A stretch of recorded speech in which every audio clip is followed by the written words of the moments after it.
Meron lang po kami pong update. Nandito po ang ating District Director, si General Santiago.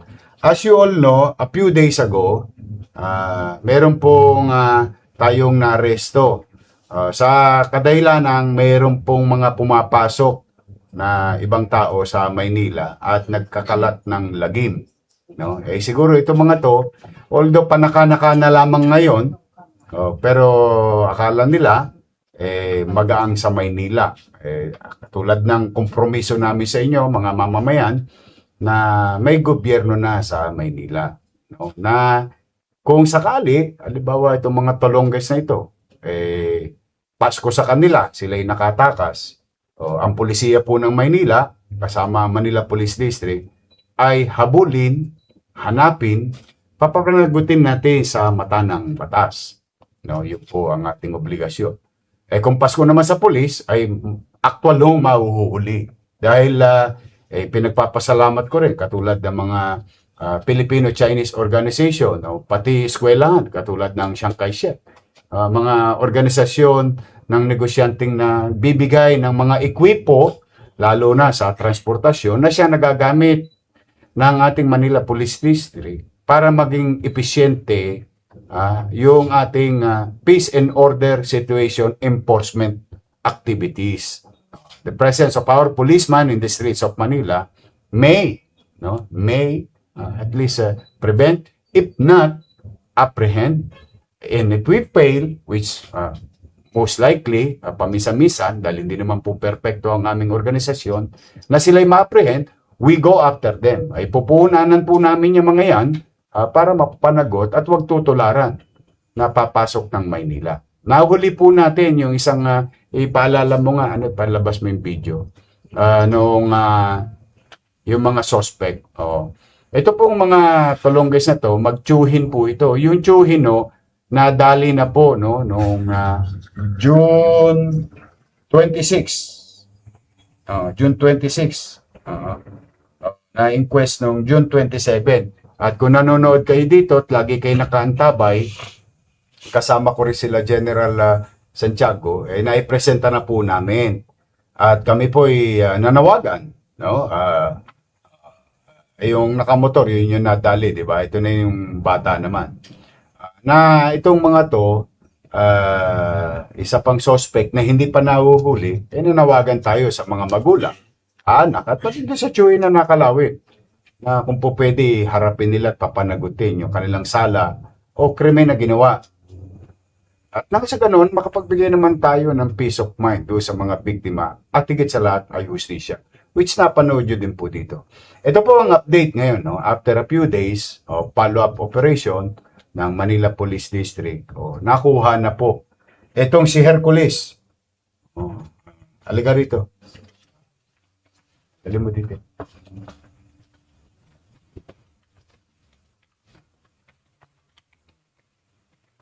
Ito po yung pangalawa at huli, no? Pangalawa at huli sa suspect na naganap. Ito po yung marami na nabiktima. Paano nga ito, General? Saan ito tumitira dati? Mayroon po siyang 7 theft cases na na-file sa Pasig City at mayroon po isa sa Pangasinan. Yung gaya po nung nabanggit natin nung una na unang lapag po nila ngayon dito sa Maynila, pang-siyam na po ito. Pero sa Manila una po, pero nakalawit po kagad ng Manila Police District sa atas po ng ating mayor. Ayun po yung sinasabi namin, no? Siguro na pagtatagumpayan nilang gawin yung kanilang krimen o pambibiktima sa iba't ibang dako ng ating bansa, o in this case Luzon, ngunit sumubok po sa Maynila. Dito nakalawit to. Itong si Hercules Ebuanga, tama ba? Ebuanga de Los Santos. Buti buka pa naman, buti sumuko ka or nakipag-ugnayan kayo. Pinantayan mo ito sa Pasig. Pinalo po talaga to ng ating Manila Police District. At nakapagtulungan na rin yung tsuhin nito. No? Buti na mababait pa sa yung tsuhin mo. Ngayon at least magiging close kayong dalawa. Very close kayo. Sama kayong hihimas ng rehas sa loob. At least magkakaroon kayo ng banding. Kasi very close kayo sa motor eh. Habang tinitira, ba't may pumasok sa Maynila? Ha? Napag-usapan lang po namin. Napag-usapan nyo lang. Napadaan lang po kami. Padaan lang kayo. Hindi ba kayo nanonood ng Facebook o hindi nyo ba napapanood na may gobyerno na sa Maynila? Talaga sumubok lang kayo, no? Kaya po, kita ninyo, sa mga Kalongges, hindi ho sulit eh. Ako na, total, kwentahan lang naman. Titira kayo. Nakadelay siya kayo ng 30 o 50, 100. Pero sa paghahabol ng Manila Police District, lumiliit ang mundo ninyo. Habang ko kayo nagtatago, syempre, gumagastos din kayo araw-araw. Yung kinita ninyo sa kawalangyaan, nauubos din. Tapos, hindi pa kayo titigilan. Mas marami pong pera ang gobyerno kaysa sa pera na nakuha ninyo. Yung pera ng gobyerno dito sa lungsod ng Maynila, ginagamit namin ng mabuti upang kayo papanagutin sa mata ng batas. At makapagbigay kami ng kapanatagan naman sa mga taga-lungsod ng Maynila at sino mang dumadako sa lungsod ng Maynila. Maring a few hours, which is madalas mangyari, a few days, which is madalas mangyari, ngunit hindi kami mapapagod kahit 1 taon pa namin kayong hinahanap. Kahit 2 taon pa. At napabalita na rin po dito, nahihirap na rin namin sa inyo. Kahit 15 taon pang nagtago. Tinakbuhan nyo ang aming mga husgado. Naging wanted kayo. Hahanapin po namin kayo. Kaya, congratulations sa mga batang Maynila. No? Ito po, sa mga biktima na wala na po ngayon, ito po yung additional suspect. The second suspect, ito po yung dalawa. Sa ulit-ulitin ko, ako naman hanggat maaari gusto ko nadidiplomasya kayo. Huwag niyong gagawin sa Maynila. Hanggat nandito kami, pipilitin namin mapagtagumpayan na magkaroon ng kapanatagan ng pamumuhay sa lungsod. So, sa mga biktima, ito po ang update. Sa mga magulang naman ito na nanonood, ito po, buhay po yung anak ninyo. Ligtas. Harap po siya sa husgado. Mas mahal pa ngayon ang bayad ng abogado mo kaysa doon sa natira mo. Tapos for the meantime, hoyo ka. Ilan taon ka na? 20 po. 20? Hindi ka ba nag-aaral? 15 nag-umpisa sa 15 nag-umpisa. 15 ka nag-umpisa? Grade 4 lang to, Mayor. 15 anyos, tumitira ka na.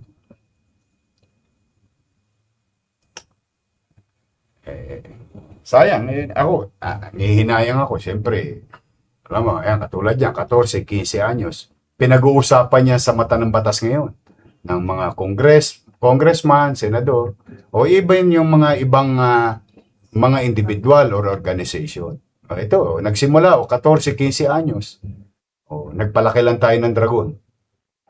Kaya kailangan talaga, siguro, ewan ko hindi naman ako mambabatas, siguro napapanahon na pag-aralan natin maigi.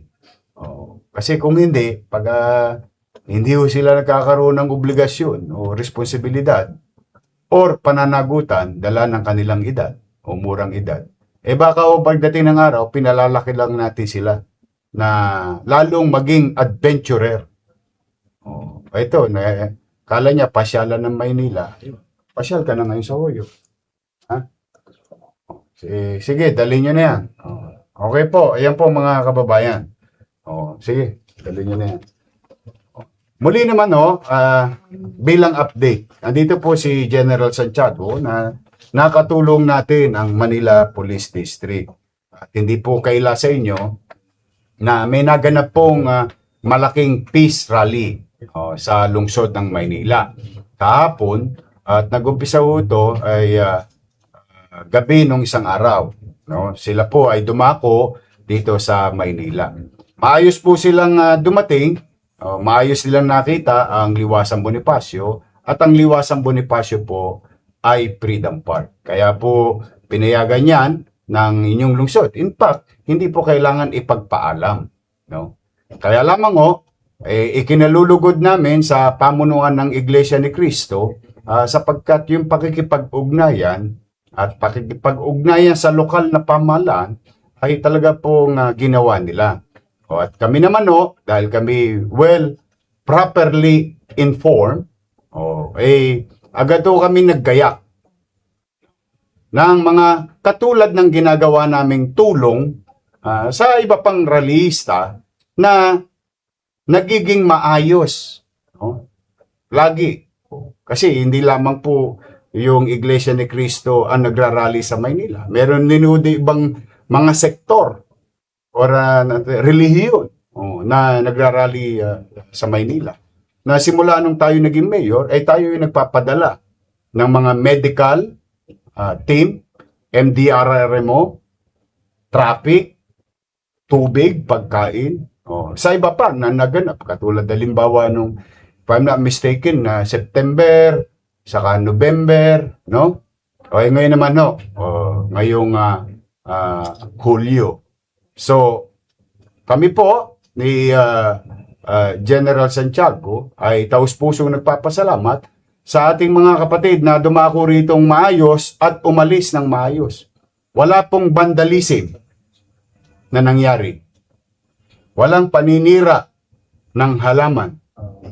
Walang paninira ng mga gamit ng pamahalaan. Walang paninira ng stoplight. Kaya pa po silang dumating, nasaad nila yung kanilang hinaing at damdamin ng malaya sa lungsod ng Maynila. At maayos silang umalis. Bagay na aking pinagpapasalamat din sa Manila Police District with their restraint and policing the area. Ulitin ko po, no? Dito kayo nakakita na kapag talagang nag-uusap ang pamahalaan, yung puliso nandiyan dyan sa nakikita ninyo. Pero wala ko kayong makikitang dunggulan dito sa Maynila. Wala ko kayong makikitang pag-aalitan sa pagitan ng mga dumako dito sa Freedom Park. Tapos, ginawa rin ho namin yung dati na namin ginagawa sa mga mabubuting rallyista. Kasi, ang gusto namin sa Maynila, ay malaya po kayo makapagpayag. Sino man kayo. Pero kung halimbawa, sisirain ninyo yung mga gamit namin, mag-i-spray kayo. No? Ay-sprayan yung mga pader namin.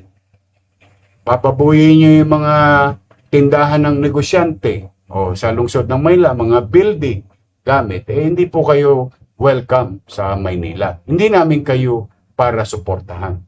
Ngunit kung halimbawa, ang ninanais ninyo ay magpahayag ng inyong saloobin, which is garantisado ng saligang batas, ay dito po, welcome po kayo sa Maynila. Kaya po, kung gusto kong kunin ng pagkakataon na ito, ipagpasalamat sa ating Manila Police District, headed by General Santiago, sa Traffic Management Bureau, Director Dennis Biahe, kay Kenneth Amorao, Director ng DEPS, yung naglilinis. Kasi po, yung mga kapatid, may kinain sila, inilagay nila sa tamang sisidlan. Tapos, inimpok nila doon sa isang area, siya naman pumasok ang pamahalang lungsod na kinuha yung mga basurang yaon. Kaya makikita nyo, walang kalat na naiwan sa Liwasang Bonifacio. Sa MDRRMO, dahil pinadala po natin yung mga banyo, doktor, first aider. Naayos ang traffic, nasunod do sila. Sinabi ng direktor ng Traffic Bureau, na kung po pwede dito pumarada, ayusin ang pagparada, sumunod po ang lahat. Kaya po, nagamit ang kalsada, lalo na ang main artery, yung ating Loton. So, sa ating DEPS at kay Director Arnel Angeles, ang punang kanyang mga kasama sa MDRRMO, sa police, at sa ating mga kapatid sa Iglesia ni Cristo at yung ibang nakisali doon sa rally na naganap kahapon. Natapos ng mapayapa at maayos. Yun ang hangad ko. No matter what matter most is that hindi nagambala ang buhay ng iba nating kababayan na nakatira sa lungsod ng Maynila at dumadako sa Maynila sa ginagawang constitutional rights ng ibang mga kababayan natin. Yung pinapractice yung kanilang constitutional rights o protektado sa saligang batas. So muli po ay taus-puso po ang aming pasasalamat. Sa nakatapos po tayo ng maayos. Yun naman no ang hangad namin. Kaya po sa ngayon ay maliwalas na po muli ang lugar ng Freedom Park, ang Liwasang Bonifacio, at payapa na po muli ang lahat. So yan po ang ating update. At kayo po naman ay kung limbawa hindi kalabisan sa inyo, ay please do share this broadcast sa inyong mga kaibigan at kakilala so that everybody will be properly guided and well informed by the city government itself. No? Mag-iingat po kayo at sa aking mga minamahal na lolo't lola, I love you. Jeremy, I love you. Love na love ko po kayo. Lagi kayo mag-iingat. At ano man ang kinakaharap nating krisis, politikal, ekonomikal, personal, pumanatag po kayo sa maliit naming kaparanan bilang pamahalang lungsod ng Maynila o lokal na pamahalaan. May gobyerno po sa lungsod ng Maynila. Pagpalain nawa kayo ng pong may kapal.